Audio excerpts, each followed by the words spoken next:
Selamat pagi pemirsa Coffee Break, apa kabar Anda hari ini? Semoga Anda semua dalam keadaan yang sehat, semangat, dan juga baik. Senang sekali saya Melisa Gandasari pagi ini bisa kembali menjumpai Anda dalam program Coffee Break di mana kita akan membahas hal yang menarik dan informatif dan semoga bermanfaat untuk Anda.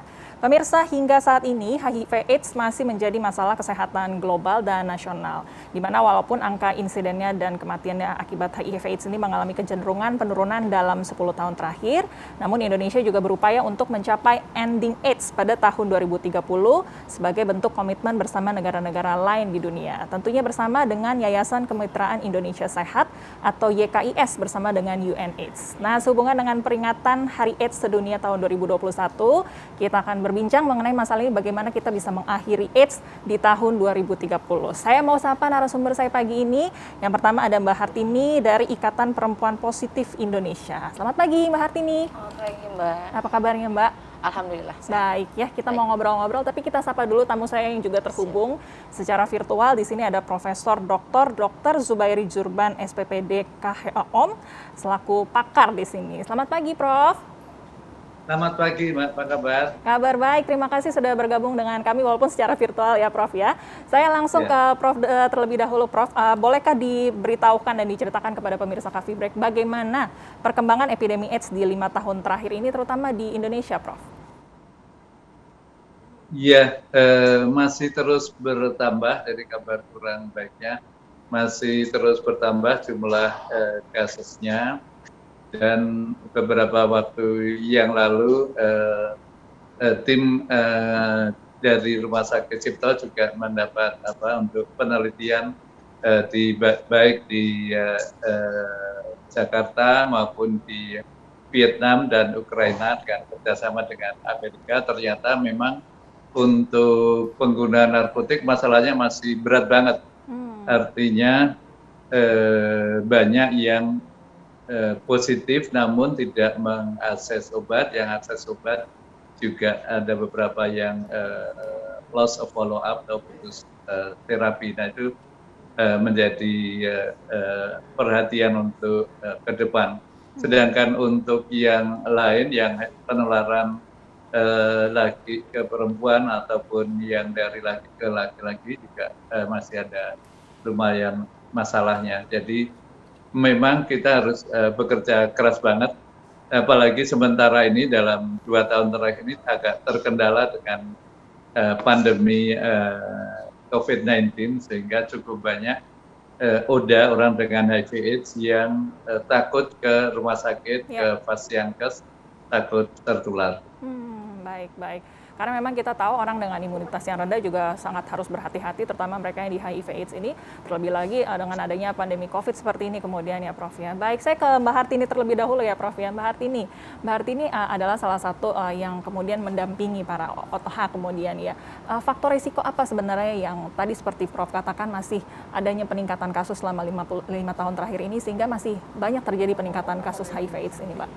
Kasus yang paling tinggi saat ini masih di seks berisiko dan untuk ibu rumah tangga itu menjadi kelompok yang paling rentan karena memang informasi yang belum cukup baik gitu ya. Jadi justru dari pengguna nafsa atau dari pekerja seks kasusnya cukup kecil, tapi dari ibu rumah tangga itu menjadi fenomena gunung es yang memang benar-benar belum muncul ke permukaan, masih ada di bawah. Jadi masih di berisiko seks berisiko. Baik. Jadi sebenarnya pengetahuan akan adanya bahaya dan faktor risiko dari HIV/AIDS ini menjadi faktor yang sangat penting kemudian. Iya betul, ya, Mbak, karena banyak dari ibu-ibu rumah tangga atau perempuan-perempuan di luar sana yang tanpa tahu informasi tentang HIV dan harus terpaksa tertular HIV karena pengetahuan yang tidak dia punya dari pasangan yang sah menurut hukum dan agama di ranjang pribadinya gitu ya. Jadi itu masih menjadi faktor utama untuk penularan HIV. Baik. Saya mau kembali ke Profesor. Kemudian Prof tadi dikatakan oleh Mbak Hartini bahwa ini menjadi fenomena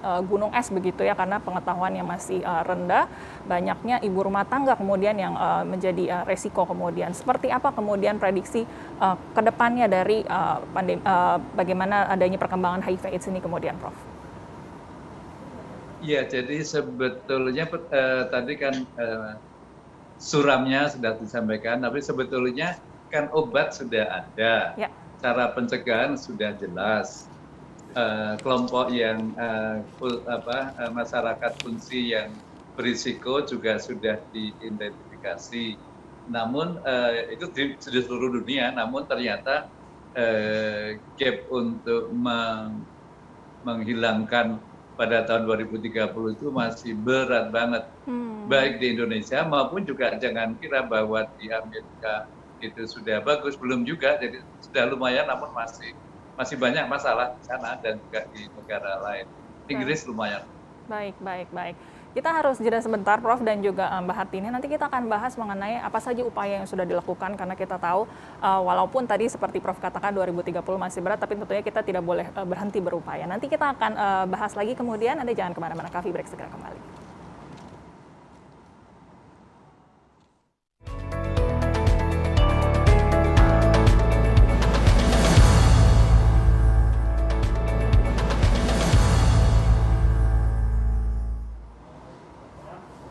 Anda kembali di Coffee Break pemirsa. Hari ini sehubungan dengan peringatan Hari AIDS Sedunia, kami sedang membahas bagaimana upaya kita bersama untuk bisa mengakhiri AIDS di tahun 2030. Masih bersama dengan saya di sini, tamu saya Mbak Hartini, dan juga terhubung secara virtual dengan Prof Zubairi. Saya ke Prof Zubairi lagi kemudian, Prof. Seperti yang tadi sudah kita bahas, berat kemudian ya, sepertinya untuk kita bisa mengakhirinya di tahun 2030. Tantangan apa sebetulnya yang terbesar yang kita hadapi dalam mengakhiri epidemi HIV/AIDS ini kemudian, Prof? Ya, tantangan dari data yang tadi saya sampaikan, penelitian pada pengguna narkotik di Jakarta itu juga terungkap bahwa angka resisten terhadap obat antiretroviral, kan obat untuk HIV namanya obat antiretroviral, itu hasilnya bagus sekali. Namun kalau putus obat, itu virusnya kemudian bisa menjadi resisten terhadap pengobatan berikutnya. Nah, itu angka resistensi pada pengguna narkotik di Jakarta itu jauh lebih tinggi daripada di Vietnam dan Ukraina. Saya kira itu agak lumayan memprihatinkan dan perlu menjadi perhatian kita agar jangan sampai putus obat. Itu yang pertama. Yang kedua kan targetnya kita mau mendeteksi sekitar 90% gitu ya. 90% dari yang terinfeksi harusnya bisa kita temukan. Ini ya belum. Kemudian dan yang mengobati 90% dari yang sudah mengetahui status HIV-nya itu kita obati pakai obat antiretroviral. Obat ini mencegah kematian. Kalau kemudian sudah minum obat selama 3-6 bulan dan terus minum obat, tidak lagi menular, tidak lagi sakit. Jadi memang hasilnya luar biasa obatnya. Masalahnya adalah tidak semua orang dengan HIV minum obat antiretroviral. Tidak semua orang dengan HIV sudah tes sehingga ketahuan. Itu menjadi problem. Kemudian 90% dari yang minum obat ini targetnya kan jumlah virusnya menjadi minim sekali sehingga tidak menular, tidak bikin sakit. Nah, ini target dari tinggi ke sampai tidak terdeteksi itu kan harusnya 90%. Namun karena tadi banyak yang putus obat, kemudian ada beberapa yang resistensi sehingga target itu belum tercapai sekarang ini, dan ya kita akan upayakan ke depan menjadi lebih baik. Kemudian ada lagi itu kan target 90, ada yang 90 yang keempat, artinya 90% dari orang dengan HIV/AIDS ini targetnya adalah mempunyai kualitas hidup yang baik. Sekarang itu belum tercapai, masih banyak yang kualitas hidupnya karena sakitnya masih belum baik, dan juga karena sosial ekonominya kualitas hidupnya menjadi kurang bagus. Itu juga salah satu target yang agak lumayan berat. Namun apalagi kalau kemudian kita ingat pada tahun lalu, 2021 ada General Assembly di New York, itu kita janjinya naik lagi 95% dari yang kita tekan oleh pemerintah Indonesia itu untuk mengusahakan sampai tadi yang target 90% menjadi 95%, tentu akan menjadi lebih berat. Artinya kita harus usaha lebih kuat. Artinya kalau misalnya kita bisa mempunyai upaya mirip-mirip, atau nggak usah mirip-mirip lah, kira-kira separuhnya atau 2/3-nya upaya yang kita kerjakan untuk COVID-19, saya kira Indonesia bisa sukses menangani HIV/AIDS pada 2030. Baik, baik. Jadi memang dari pola tadi minum obat dan juga pola gaya hidupnya. Saya mau coba cross check ke Mbak Hartini ya. Tadi hal tersebut masih menjadi tantangannya, kemudian bagaimana jangan sampai resistensi terhadap obat dan dari pola hidup yang sehat. Mbak sendiri sebagai pendampingnya, bagaimana melihat para orang dengan HIV/AIDS ini kemudian berperilaku kemudian, Mbak? 15 tahun IPI hadir untuk teman-teman perempuan yang hidup dengan HIV. Masalah yang tadi disebutin oleh Prof. Zubairi mungkin salah satunya. Tapi yang lebih kita hadapi adalah bagaimana si perempuan ini memutuskan untuk melakukan pengobatan. Baik. Karena teman-teman yang memang terinfeksi, yang saya tadi bilang perempuan yang dipaksa akhirnya terinfeksi HIV, tidak memiliki pemahaman, bahkan untuk saat ini semua ibu hamil itu harus melakukan tes HIV. Baik. Tapi apa masalahnya dari penanggulangan HIV itu hanya tes saja? Setelah tes itu akan ada persoalan lain yang dihadapi oleh perempuan. Contohnya, apakah mungkin dia datang ke rumah menjelaskan kepada pasangannya bahwa dia HIV positif akan diterima dengan baik? Tentunya tidak. Pasti akan terjadi kekerasan. Entah itu bentuknya kekerasan fisik atau oke, saya tidak apa-apa, saya menerima kamu apa adanya, tapi 3 bulan kemudian, 6 bulan kemudian ditinggalkan begitu saja. Baik. Jadi untuk kasus pada perempuan, memutuskan untuk meminum obat saja itu butuh hal yang luar biasa, atau kembali lagi ke layanan untuk mengakses terapi tadi, itu juga butuh lagi kekuatan, karena yang dia hadapi adalah bukan hanya untuk dirinya sendiri dan anak yang lagi dikandungnya, tapi juga menghadapi pasangan yang saat itu memang tidak dilakukan tes. Yang dites hanya si perempuan saja. Jadi masalah resisten itu setelah dia melakukan pengobatan. Tapi bagaimana caranya perempuan ini yang baru tahu status HIV-nya untuk melakukan pengobatan itu menjadi masalah tersendiri. IPI merasa bahwa HIV dan kekerasan itu cukup dekat. Teman-teman IPI yang akhirnya banyak tidak melakukan pengobatan karena tidak didapat izin dari pasangannya, atau yang dia sudah melakukan pengobatan akhirnya dipaksa berhenti untuk minum obat, juga itu menjadi tantangan tersendiri. Baik. Jadi memang stigmanya bukan lagi dari masyarakat luas, bahkan dari pasangannya yang paling dekat sendiri itu sudah bisa menjadi beban tersendiri bagi dia. Jadi bentuk dukungannya seperti apa kemudian? Kalau dukungan dari IPI sendiri, saat ini IPI sebagai organisasi intermediari penerima pengaduan untuk teman-teman perempuan yang hidup dengan HIV yang mendapatkan kekerasan. Karena menurut kami menanggulangi HIV tidak hanya begitu dites, tapi pengobatan, atau mereka sudah melakukan pengobatan. Kalau tadi Prof. Zubairi bilang terkait kualitas hidup si Oda ini menjadi baik, kita melihat ada salah satu masalah yang menjadi tantangan besar adalah kekerasan yang terjadi pada perempuan. Sebenarnya kekerasan itu bisa terjadi pada siapapun, pelakunya juga bisa terjadi pada siapapun. Tapi ya itu yang sedang kami lakukan saat ini untuk supaya teman-teman yang memang juga baru tahu status HIV-nya, kita memberikan informasi bahwa HIV bukan akhir segalanya gitu. Jadi itu sih yang kami sedang lakukan sekarang. Kami sudah membangun mekanisme atau SOP untuk bagaimana nanti melakukan penanganan. Kami telah melatih 10 kota untuk nanti menerima pengaduan. Kami juga sudah berjejaring dengan teman-teman di layanan kekerasan. Jadi saat ini kami tidak melihat perspektif HIV hanya dari kesehatan, tapi juga dari kekerasan yang terjadi di lingkaran HIV itu sendiri. Kita tahan sebentar, Mbak ya. Siap. Menarik sekali karena tentunya masih banyak upaya-upaya lainnya yang juga kita harus lakukan secara bersama. Kita harus jeda sebentar, jangan kemana-mana. Tetap di Coffee Break.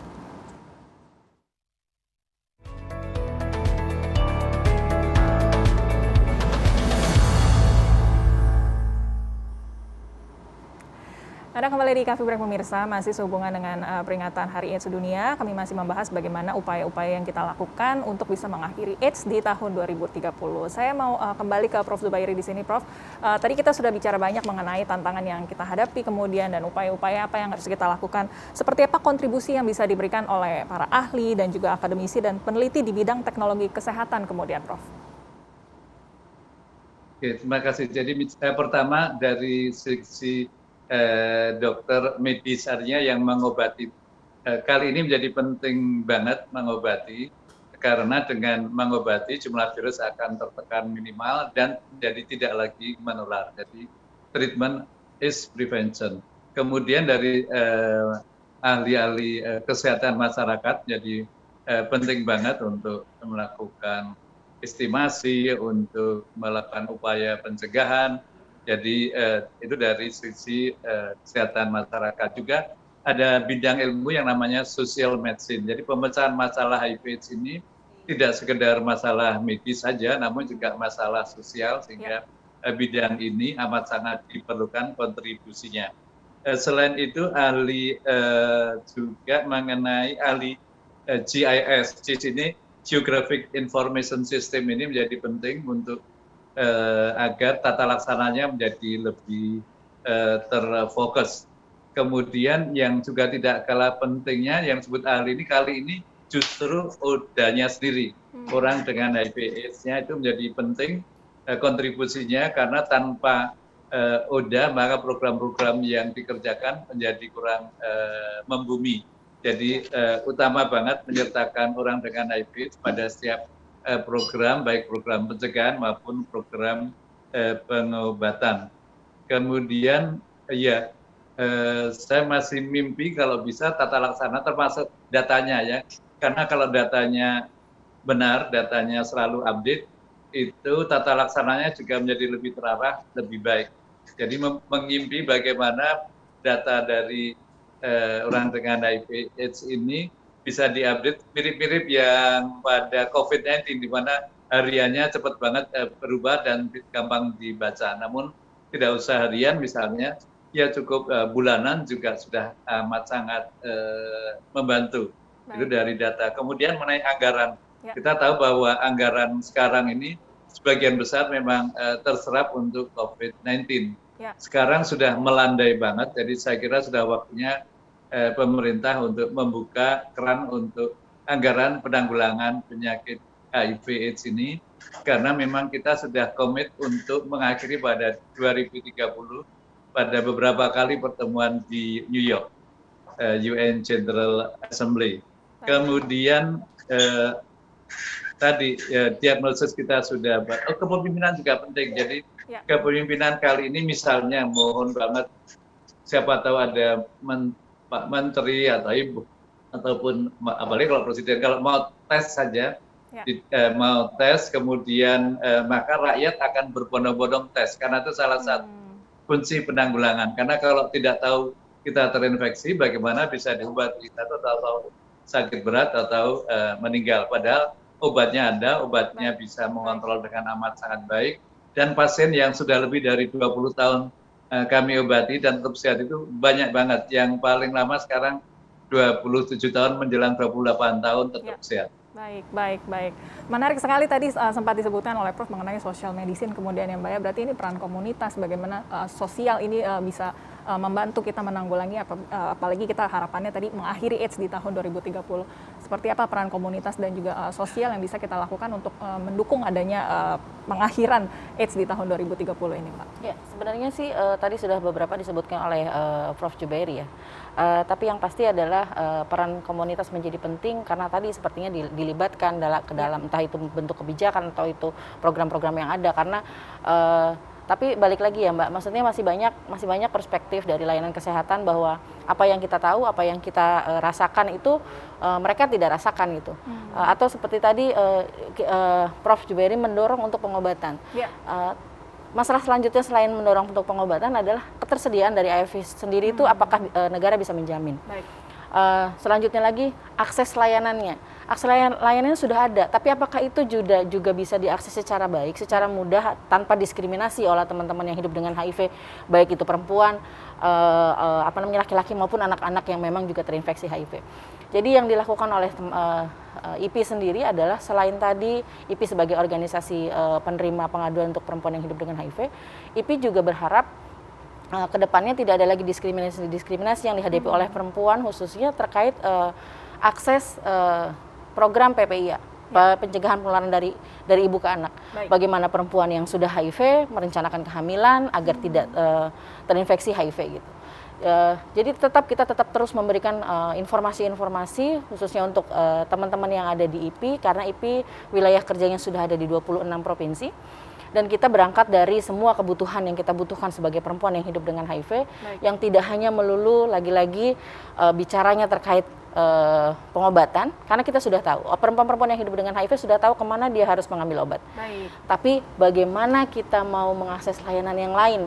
Karena kalau menurut Prof. Jubairi tadi ya meningkatkan kualitas hidup perempuan yang hidup dengan HIV itu ya butuh penanganan-penanganan lain, misalnya kayak dukungan psikologis kalau dia mendapatkan kekerasan, tidak melulu melaporkan atau seperti apa gitu. Jadi memang edukasi ya, pendampingan terus, dan PR-nya sangat banyak sih sebenarnya. Dan saya sepakat dengan Prof. Jubairi, kita tidak bisa bekerja masing-masing, kita harus bersama-sama. Baik. Kita tutup dengan Prof ya, kemudian Mbak Hartini, terima kasih.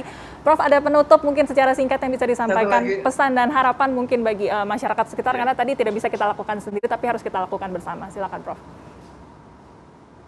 Iya, ada satu lagi kalau boleh untuk vaksin. Singkat, Prof. Jadi pas orang dengan HIV itu perlu banget vaksin COVID-19.